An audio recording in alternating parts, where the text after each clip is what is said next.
Si Damho ay mahinahong pumasok sa kanilang teritoryo, parang siya ang tunay na nagmamay-ari nito. Sa paligid niya ay kumalat ang isang nakakakilabot na aura, halos demonyo, na tumagos sa espasyo. Ang kanyang mga mata ay kumikislap ng madilim na liwanag na naalala ng mga bilanggo mula sa kulungan. Napagtanto nila na siya ang parehong binata na ang titig ay nagpapabilis ng tibok ng puso. Tumitig ang batang Panginoon sa mga tulisan ng may malamig na galit, hindi tinatanggap ang kanilang pag-iral sa makasalanang mundong ito. Napanganga ang mga tulisan sa gulat, nagulat sa lakas ng loob niyang pumasok. Ang kanilang pinuno, nang makita ang binata, ay hindi maitago ang paghanga at pagkabigla sa kumpiyansa nito. Ang bawat tulisan ay parang nalunok ang kanilang dila mula sa takot, ang hangin sa paligid ay biglang bumigat. Ang pinuno ay nanatiling nakatayo, nag-aabang kung ano ang dala ng misteryosong binatang ito. Nakilala na niya ang maraming malalakas na tao sa kanyang buhay, ngunit ngayon ay dama niyang kakaiba ang presensyang ito. Sa unang pagkakataon, naramdaman niya ng malinaw ang uhaw sa dugo ng iba. Habang lumalapit si Damho, walang sinumang tulisan ang naglakas loob na magsalita. Nang makalapit siya, sinubukan ng ilang tulisan na harangin siya, ngunit nang makita nila ang kanyang mga mata, ang kanilang mga puso ay biglang nanghina mula sa matinding takot na hindi sila makapagsalita. Takot sila sa kanya na parang isang mabangis na mandaragit. Hindi nila matukoy kung siya ba'y tao o isang demonyo. Nagpakilala ang pinuno at tinanong kung sino siya. Tahimik lamang si Damho at tumingin kay Geno, nagulat na gulat. Iniutos ni Damho na lumapit si Geno. Si Geno, na may luha sa mga mata, ay natulala sa makapangyarihang presensya ng binata. Samantala, ang pinuno ng mga tulisan ay sinamantala ang pagkakataon at inilapit ang espada sa leeg ni Geno, nagbabantang papatayin ito kung may kikilos. Ngunit tahimik na inulit ni Damho ang kanyang utos na lumapit si Geno. Ang pinuno, na puno ng kayabangan, ay nagbantang papatayin si Geno kung si Damho ay gumalaw pa ng isang hakbang. Sa puntong yun, nagsimulang maglabas si Damho ng isang nakakakilabot na enerhiya ng demonyo. Ang kanyang mga kamay ay napuno ng hindi kapani-paniwalang lakas. Bawat hakbang niya ay nagdulot ng pagkasira ng lupa at pagkasunog ng damo sa ilalim ng kanyang mga paa. Ang liwanag ng kanyang aura ay samilaw sa mukha ng pinuno na napuno ng matinding takot. Sa isang mabilis na galaw, sumugod si Damho patungo sa pinuno na may nakasuntok na kamao. Ang layunin niya ay isang malupit na suntok upang gawing abo ang kalaban. Ang malaking figura ng pinuno, na kilala bilang Big Bump, ay hinarap ang kamao ni Damho. Ang salpukan ay nagdulot ng malakas na pagsabog na umalingaw-ngaw sa paligid. Ang pinuno ay tuluyang naglaho, naiwan ang mga piraso ng kanyang katawan sa hangin. Sa isang iglap, naging alikabok siya. Ang malakas na tunog ng salpukan ay halos nagpabingi sa lahat, at ang mga alon ng tunog ay parang naghiwa sa hangin. Ang mga tulisan ay napatingin sa paligid na tulala sa kanilang nakita. Ang lugar kung saan nakatayo ang kanilang pinuno ay wala na ngayon kundi isang bante ng alikabok. Parang imposibleng paniwalaan na ang pinuno nila ay naging ganito sa isang suntok lamang. Binalingan ni Damho si Geno at tinanong kung ayos lang siya. Tumakbo si Geno papunta sa kanya, niyakap siya, at tinanong kung paano niya ito nagawa. Ang mga natirang tulisan, na hindi maunawaan kung sino ang Samira sa kanilang leader, ay nagtatanong kung sino si Damho. Malamig na sumagot si Damho, at sino kayo? Isang tulisan, na may dalang espada, ang sumigaw na siya ang sergeant ng Bloody Jukebox. Nang marinig ang pangalang Bloody Beasts, napagtanto ni Damho na hindi dapat magtagal ang usapan. Ang sergeant ay nagyabang pa, idineklara na sila ang mga Bloody Beasts, ang mga kilalang tulisan sa mga lupaing yun, at kung sisuko si Damho, palalayain nila siya. Ngunit ngumiti lamang si Damho, puno ng pangungutya, sa sinabi ng tulisan. Itinuloy ng sergeant ang kanyang banta. Sinabing handa silang bunutin ang kanilang mga espada at gawing abo ang binata kung hindi siya susunod. Nangako siyang ipapakita nila ang kanilang lakas bilang bahagi ng Bloody Beasts. Nagpasya ang mga tulisan na maghahiganti sa pagkamatay ng kanilang pinuno, ngunit sa kanilang kinabukasan, ang kanilang kayabangan ang magdadala sa kanila sa kapahamakan. At sa kanilang pagkagambala, isang napakalaking hukbo ng mga tulisan, may hawak na mga espada at malamig na armas, ang nagsimulang pumaligid kay Damho, mag-isa. Buong tapang niyang hinarap ang buong hukbo. Taglay ang di mapaniniwala ang lakas, diretso siyang sumugod sa kanila. Habang umiilag siya sa mga espada, tiwala siyang naglakad pasulong. Ang liwanag ng kanyang aura ay pumukaw sa kanilang mga mata. Ang mga ulo ng tulisan ay nabasag at ang kanilang mga ngipin ay nagliparan sa ere. Ang pulang likido ay bumaha sa larangan ng labanan, bumuo ng isang nakakatakot na tanawin. Di nagtagal, lahat ng umaataking mandirigma ay nabuwag sa maliliit na piraso ng kanyang mga demonyong suntok. Wala nang duda sa kabangisan ng nilalang na ito, ngunit hindi malinaw kung sino ang mas nakakatakot, ang batang Panginoon o ang mga tulisan ng Bloody Beasts. Ang labanan ay nabalot ng matingkad na pulang dugo. Pagdating ni Damho sa kampo, naghatid siya ng hustisya. Ginawa niyang isang madugong trahedya ang kampo ng mga tulisan. Ang kanilang mga hiyaw ng awa ay hindi umabot sa kanyang pandinig, tulad ng hindi nila naririnig noon ang mga daing ng kanilang mga biktima. Ngayon, sila mismo ang nakakaranas ng ganoong pagdurusa. Ang sergeant na nanunood sa madugong kaguluhan ay naunawaan na ang kaharap niya ay isang tunay na demonyo. Ang isa sa mga tulisan ay napagtanto na kailangan nilang pigilan ang binatang ito, ngunit sila'y naparalisa ng takot at pangamba.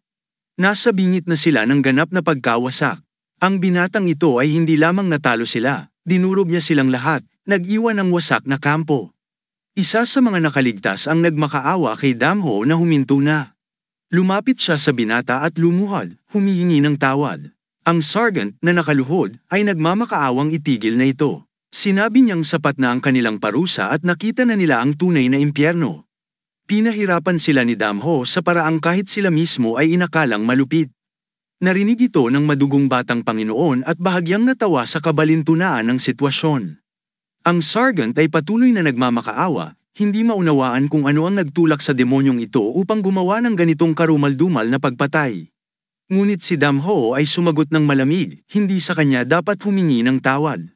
Napagtanto ng sergeant ang pahiwatig. Itinuro ni Damho si Geno, sinasabing tanging siya ang may karapatang magpatawad sa kanila. Gumapang ang sergeant patungo kay Geno, nagmamakaawang patawarin sila. Aminado siyang nagkamali sila at handa silang bumawi. Ngunit pinaalala ng mga kaibigan ni Geno na ang mga tulisan na ito ang pumatay sa kanyang ama. Ang alaala ng ginawa nila sa kanyang ama ay nagdala ng matinding sakit kay Geno. Inalala niya kung paano ginawa ng kanyang ama ang lahat upang protektahan siya sa gitna ng kaguluhan. Ang sakit ng alaalang ito ay bumalat sa puso ni Geno. Patuloy pa rin ang sergeant sa pagsusumamo, sinasabing taos-puso ang kanilang pagsisisi. Tahimik na tumalikod si Geno, hindi nagsasabi ng kahit ano. Nang makita ito, galit na tinawag ng tulisan si Geno na matabang paslit, puno ng galit dahil tinanggihan ang kanilang pagsusumamo.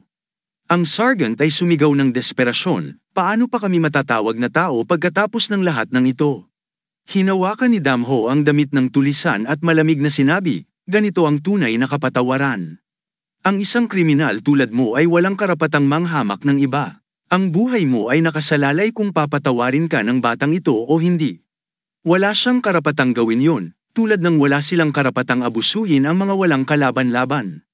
Tinanong ng batang Panginoon ang sergeant kung may kahit isa man lang ba silang sinanto o pinatawad noong ang kanilang mga biktima ay nagmakaawa para sa kanilang buhay. Sa huling desperasyon, sumigaw ang sergeant, tinawag ang kanilang grupo na mga demonyong walang hiya, at nangako na ang kanilang mga taga-suporta ay tiyak na maghihiganti sa ginawa ng batang Panginoon sa kanila.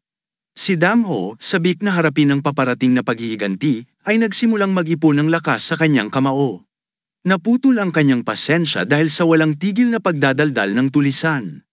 Sa isang malakas na suntok, pinulbos ni Damho ang sergeant. Ang mga labi ng sergeant ay nagkalat sa buong larangan, parang alabok na sumabog mula sa paputok. Ang natirang mga tulisan sa battlefield ay nagsimulang tumakbo, ngunit si Damho, parang isang mangangaso ng daga, ay sinimulan silang hulihin isa-isa. Winawasak niya ang bawat isa gamit ang kanyang mga demonyong suntok, walang binibigyan ng pagkakataon. Ang kanilang mga hiyaw para sa awa ay hindi narinig. Ito'y isang brutal na madugong tagpo, isang hustisya na buong-buo nilang binayaran. Sa wakas, natapos din ang nakakakilabot na eksena.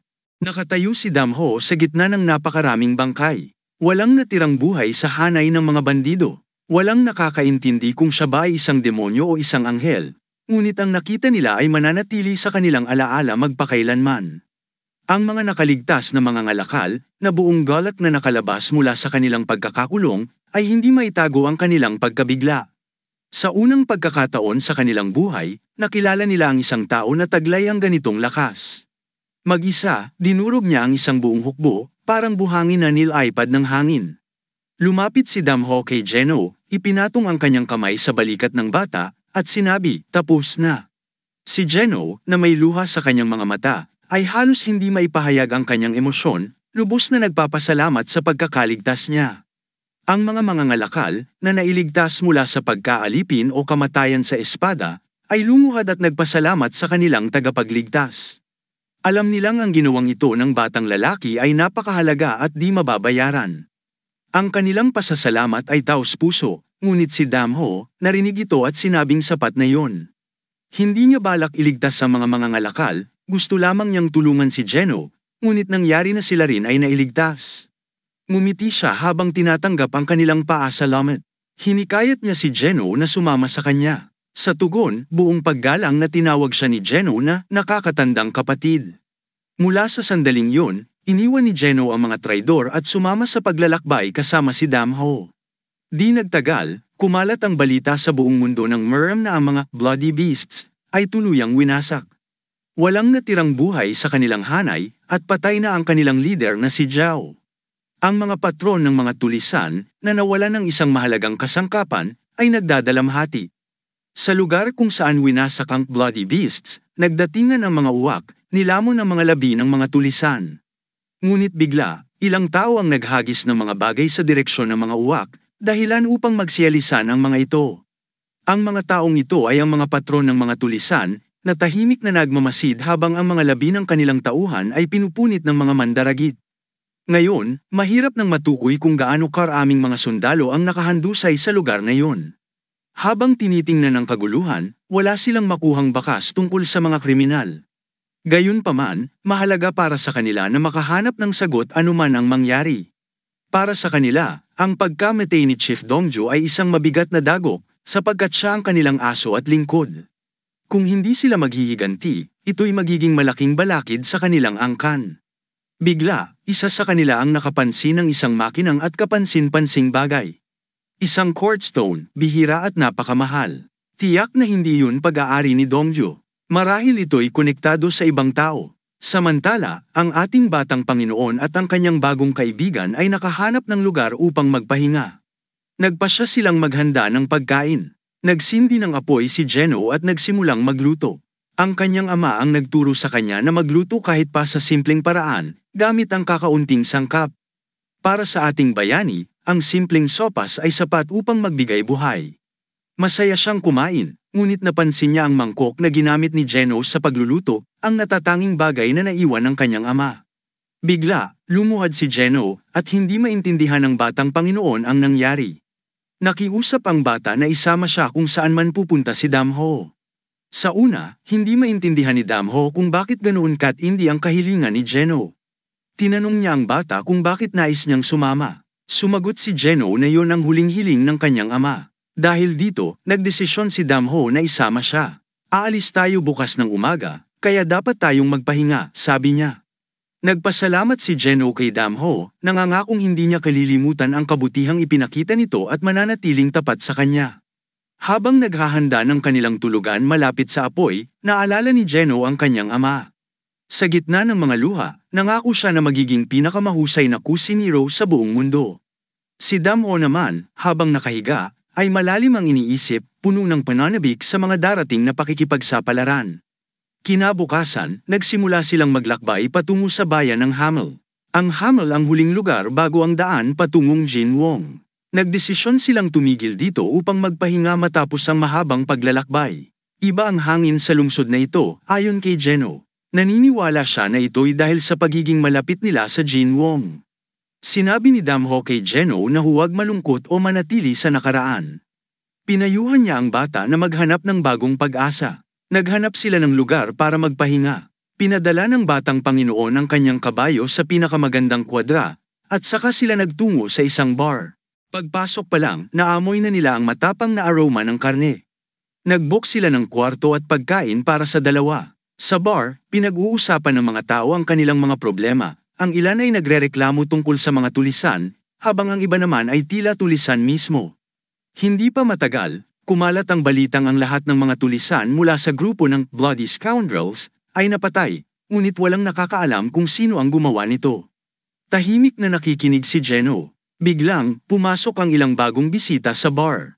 Agad na napansin ng mga tao ang isang napakagandang dalaga na pumasok. Kasama niya ang isang matandang lalaki na naghanap ng pinakamagandang kwarto para sa kanya.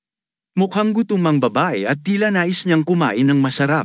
Naupo siya sa isang silya at naghintay ng pagkain, napansin na maingay ang bar. Tumayo ang matanda at tumingin sa mga tao, at sa isang demonyong titig, natahimik ang lahat. Napagtanto nila na sanay na ang matanda sa ganitong kaguluhan saan man siya magpunta. Nagustuhan din ng dalaga ang atmosfera ng lungsod, naisip niya na ito'y isang magandang lugar upang magpahinga at bumawi ng lakas. Habang iniikot ang paningin, napansin niya ang isang kakaibang lalaki na mukhang iba. Nakatingin din ang lalaki sa kanya. Nakaupo ito ng malapit, kaya't medyo nailang ang babae. Ngunit lalo siyang naakit sa mga mata ng lalaki. Napansin din niya ang isang batang mataba na nakaupo sa tabi nito. Tinanong siya ng babae kung bakit ganoon sila tumingin sa kanya, baka naman may kakaiba sa kanyang mukha. Napapitlag si Geno nang bigla siyang harapin ng babae. Agad niyang ipinaliwanag na napakaganda nito, kaya't hindi niya maiwasang titigan ito ng matagal. Nagpasalamat ang babae sa papuri at tinanong kung ano ang pangalan niya. Ipinakilala niya ang sarili at sinabi ng babae na maganda at kakaiba ang pangalang Geno. Ipinakilala rin ng babae ang sarili bilang Simok. Nakangiting sinabi ni Geno na kaaya-aya at matamis ang pangalan nito, bagay na ikinatuwa ng babae. Nakangiti rin itong tumugon sa kanyang pagiging totoo. Ang matandang lalaki na kasama ng babae ay tahimik ngunit siniguradong manatili ang dignidad nito. Gayunpaman, nagustuhan ng babae ang usapan, at tila naging mas magaan ang pakiramdam ni Geno habang kausap siya. Interesado rin ang babae sa kasama ni Geno na si Damho. Pinilit ni Damho na huwag pansinin ng babae, ngunit tila nalilito siya sa mga sinabi nito. Para sa babae, kakaiba ang dalawa, tila hindi pangkaraniwang tao para sa isang bar na tulad nito. Pinayuhan siya ng matanda na huwag magpadala at huwag nang pansinin ng ibang tao, ngunit ramdam niyang may mali. Patuloy ang paalala ng matanda na baka hindi magustuhan ni Master Mako ang kanyang kilos. Gayunpaman, iniisip ng babae na dahil wala naman ang kanyang ama, wala siyang nakikitang masama sa kanyang ginagawa.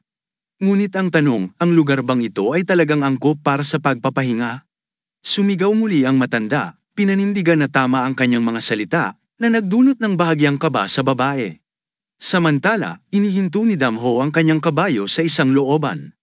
Pinahinga niya si Konyak matapos ang mahabang paglalakbay. Iniwan niya ito roon, balak bumalik upang bigyan ito ng sapat na pahinga. Hindi niya napansin na may papalapit sa kanya mula sa likod.